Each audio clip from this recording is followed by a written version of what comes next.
ക്രൂശിനൊപ്പം കാൽവരിയിലേക്ക് 28-ാം ദിനം. പീലാത്തോസ് വിധിവാചകം ഉച്ചരിക്കുന്നു. കുറ്റമില്ലാത്തവൻ കുറ്റക്കാരനായി വിധിക്കപ്പെടുന്നു, എങ്കിലും അവിടുന്ന് നിനക്ക് വേണ്ടി എല്ലാം സഹിക്കുന്നു. അന്ന് പറഞ്ഞ ആ വിധിവാചകം അവൻ ചെയ്ത തെറ്റിനെ പറ്റി ഒന്നുമായിരുന്നില്ല. പീലാത്തോസിന്റെ വിധിവാചകത്തിന് നീതിയുടെ കണ്ണുകൾ മൂടപ്പെട്ടു. സ്നേഹമുള്ളവരെ, ഇന്ന് നമ്മുടെയൊക്കെ ജീവിതയാത്രയിൽ കുറ്റാരോപണങ്ങളും പഴിചാരലുകളും നമ്മുടെയൊക്കെ കാതുകളിൽ മുഴങ്ങി കേൾക്കുന്നില്ലേ?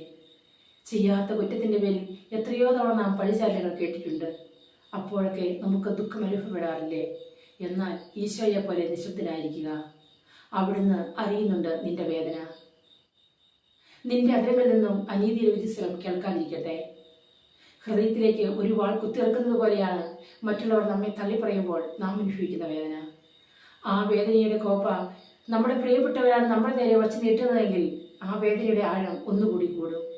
അങ്ങനെയൊരു വേദന ക്രിസ്തുവും അനുഭവിച്ചിട്ടുണ്ട്. ഒരു സ്ത്രീയുടെ മുൻപിൽ ഞാൻ നിന്നെ അറിയില്ല എന്ന് തള്ളി പറഞ്ഞപ്പോൾ പത്രോസ് ഒരു കടാര ഈശോയുടെ ഹൃദയത്തിലേക്ക് കുത്തിയിറക്കുകയായിരുന്നു. ഇന്ന് നമ്മുടെയൊക്കെ ഹൃദയങ്ങളിലേക്ക് ആ കടാര കുത്തിയിറക്കപ്പെടുന്നില്ലേ? നിശബ്ദനായിരിക്കുക, ഈശോയോട് പ്രാർത്ഥിക്കുക. ഈശോ മരിച്ച് 3-ാം ദിവസം ഉത്ഥാനം ചെയ്തതുപോലെ നമ്മുടെയൊക്കെ ജീവിതത്തിലും ഒരു ഉത്ഥാനം ഉണ്ടാകും. അന്ന് നമ്മുടെ ദുഃഖമെല്ലാം സന്തോഷമായി മാറും. നമുക്ക് കാത്തിരിക്കാം. സ്തുതിയായിരിക്കട്ടെ.